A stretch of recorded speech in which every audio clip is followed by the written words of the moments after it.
बघितलं असेल तर जवळपास -40% पर्यंत गेलं होतं. आत्ता खूप म्हणजे जवळपास आम्ही मार्चपासूनच आम्ही खूप टाईट केलं. त्या ठिकाणी शेतं हे केलं होतं, तो पूर्णपणे बंद करून आता जवळपास -24%, 23.98% काहीतरी आहेत, पण -24% पर्यंत पोहोचलेले आहेत.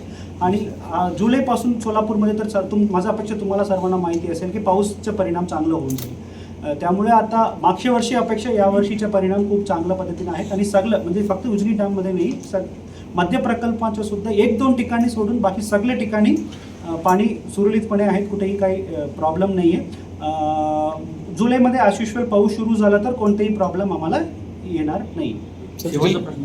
गोकुळ कारखाना दोन्ही कंपनीचे प्रतिनिधी आणि आमचे एअरपोर्ट मॅनेजर असो या टर्मिनल मॅनेजर असो, त्यांच्या बैठक मी ॲक्च्युली पुढच्या आठवड्यामध्ये मी नियोजन केलं होतं. पण याच्यामध्ये नाईट लँडिंग करण्यासाठी नाईट लँडिंगचं करू आपण.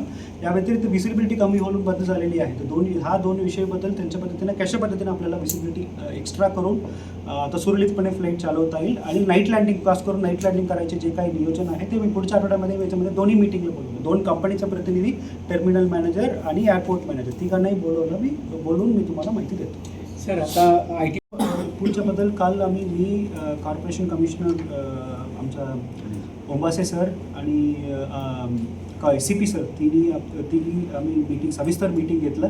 ऑलमोस्ट तुम्हाला मी इतकी सांगू शकतो की ऑलमोस्ट विषय अंतिम टप्प्यावर आणलेली आहेत. काल मीटिंगमध्ये जे काही बॉटलनेक्स होतं आमच्या, ज्या ठिकाणी काय फाईल्स अडकलं होतं, याच्यामध्ये आम्ही प्रत्येक डिपार्टमेंटमार्फत आणि प्रत्येक डिपार्टमेंटला सूचना देऊन लवकरात लवकर काढायचे आम्ही मोकळा करायचे विषय झालेले आहे. आणि जे काही विषय अडकलं होतं सर्व विषयावर आम्ही मार्ग काढलेले आहेत. आता शेवटच्या टप्प्यावर आहेत. आता लवकरात लवकर याच्यामध्ये सगळा विषय क्लिअर करून आम्ही पुढे जाऊ. केंद्रासोबतची बैठकीचा विदेशी मध्यंतरी बोललो होतो. कोणाची? त्यानंतर डिफेन्स आणि BSNL. काल आमच्या मीटिंगमध्ये असं म्हणजे ठरवलं नाही आहे, पण असं लक्षात आलं आहे की याच्यामध्ये काही मीटिंगची गरज नाही आहे. आमच्या स्तरावर या महाराष्ट्राच्या स्तरावर सॉल्व्ह होण्यासारखीच विषय होईल. याच्यामध्ये सगळं नक्की मी लोकप्रतिनिधीचं पण आपल्याला मदत घ्यावं लागेल. आता हे मीटिंग संपल्यानंतर, निवडणूक संपल्यानंतर आता मी सांगितल्याप्रमाणे अंतिम टप्प्यावर आणलेली आहे. आणि ज्या फाईल ज्या डिपार्टमेंटमध्ये अडकलं होतं याच्यामध्ये मोकळा करायचे सुद्धा नियोजन आम्ही केलेली आहेत. आता निवडणूक संपल्यानंतर सगळ्या लोकप्रतिनिधीच्या मदत घेऊन आम्ही म्हणजे गडकरी म्हणले 3 महिन्यात तुमचं भूसंपादन पूर्ण होईल. भूसंपादन तर ऑलरेडी सांगितलं. ठीक आहे, आता 2 पद्धतीनं भूसंपादन आहे. एक खाजगी जमीनचं भूसंपादन, याच्यामध्ये ऑलरेडी 7 कोटीचे ऑलरेडी भूसंपादन झालेली आहे, पैसे सुद्धा गेलेले आहे.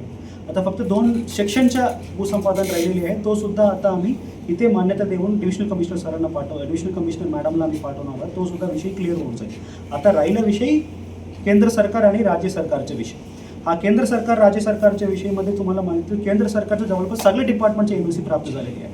फक्त फॉरेस्ट डिपार्टमेंट सोडून सगळे डिपार्टमेंटचं झालं, फक्त फॉरेस्ट डिपार्टमेंटच्या पेंडिंग आहे. तो सुद्धा कसे करायचे, काय करायचे, तो आम्ही काल डिस्कस केलेले आहे. तशा पद्धतीनं आता कमिशनर सरांच्या मार्फत पत्रव्यवहार चालू होऊन जाईल. आणि आता सेंट्रल गव्हर्नमेंटचं तर काल आम्ही डिस्कस केल्याप्रमाणे बहुतेक आम्ही असं निदर्शनास आलं की पूर्ण विषय महाराष्ट्रामध्ये संपवण्याच्या त्याच पद्धतीने आहे. त्यामुळे ऑलमोस्ट फायनल स्टेजवर हा विषय आहे. महत्त्वाचा विषय एक तुम्ही म्हटल्याप्रमाणे डबल डिजिटमध्ये पाण्यातून बुडून होण्याच्या मृत्यू संख्या पण डबल डिजिटमध्ये असं आहे. मागच्या वेळी माझं माहितीप्रमाणे डबल डिजिट नव्हतं, 7 ते 8 लोकांचा मृत्यू झाला होता. पण तरीसुद्धा विषय गंभीर आहे. त्याच्यामध्ये नॉर्मली आम्ही काय करतो, एक टीम तयार करतो, रेस्क्युअर्सची टीम करतो. तो कालावधीपर्यंत आम्ही लावतो. 8 तासाच्या ड्युटी देऊन ते पूर्ण दोन्ही ठिकाणी नदीच्या ह्या अलीकडे आणि पलीकडे दोन्ही ठिकाणी आम्ही असं करायला प्रयत्न करतो. या व्यतिरिक्त यावेळी आम्ही स्पीड बोट पण वापरायला आम्ही प्रयत्न करत आहे, जेणेकरून रेस्क्यू लवकरात लवकर होईल.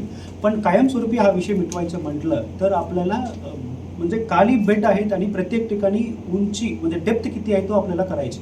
तो लिडार स्कॅन IIT बॉम्बेच्याकडून आम्ही ह्या वारीमध्ये तर होणार नाही, पण पुढच्या वारीच्या अगोदर ॲटलिस्ट वारी संपल्यानंतर म्हणजे आमचं जुना दगडी पूल आहे तिथून माझ्या माहितीप्रमाणे विष्णुपद मंदिर त्या दोन्ही ठिकाणच्या जो सरफेस बेड कसे आहेत, डेप्थ किती आहेत, तो पूर्णपणे आपल्याला IIT बॉम्बेचे एक लीडर टेक्नॉलॉजी आहे. दोन्ही टेक्नॉलॉजी आपण मॅप करून घेतलं तर डेंजरस एरिया आपल्याला मॅप करता येईल. मॅप करता येईल. या आपण त्या ठिकाणी काहीतरी झेंडा लावून अलर्ट रेड कलर झेंडा लावून सांगू शकतो की इथून आपल्याला डेंजर होईल. तो बेड मॅपिंग करणं याच्यामध्ये खूप महत्त्वाचं आहे. याच्यामध्ये टेक्नॉलॉजी आयडेंटिफाय पण झालेली आहे.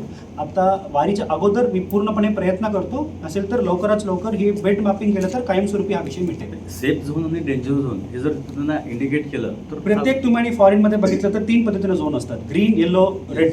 ग्रीनमध्ये कोणीही जाऊ शकतं, वयस्कर असो या कोणीही जाऊ शकतं. येलोमध्ये फक्त स्विमिंग माहिती असलेले लोक जाऊ शकतात. रेडमध्ये कोणी जाऊ शकत नाही.